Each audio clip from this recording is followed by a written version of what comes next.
Tesla ও space এক্সের প্রধান এবং আলোচিত প্রযুক্তি উদ্যোক্তা ইলন মাস্ক আমেরিকা পার্টি নামে নতুন একটি রাজনৈতিক দল গঠনের ঘোষণা দিয়েছেন।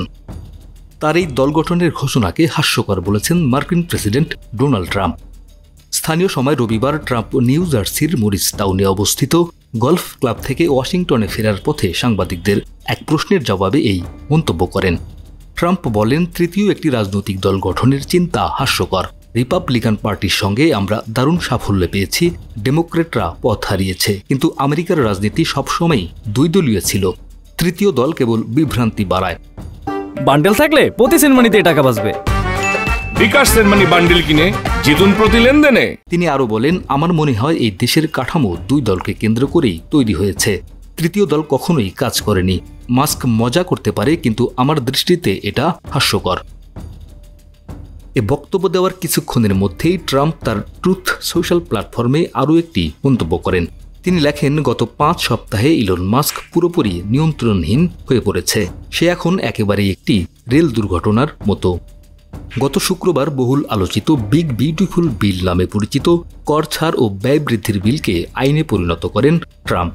এটির কড়া সমালোচক মাস্ক পরদিন শনিবার নতুন রাজনৈতিক দল গঠন করার ঘোষণা দেন।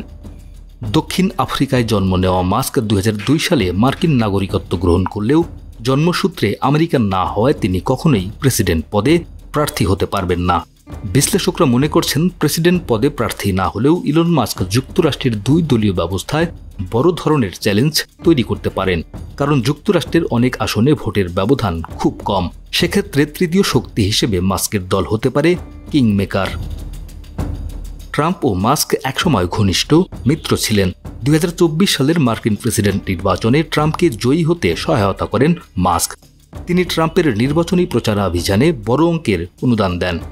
নির্বাচনে জয়ী হয়ে দ্বিতীয় দফায় ক্ষমতা গ্রহণের পর ট্রাম্প সরকারি দক্ষতা দপ্তর চালু করেন। তিনি নতুন এ দপ্তরের প্রধান করেন মাস্ককে।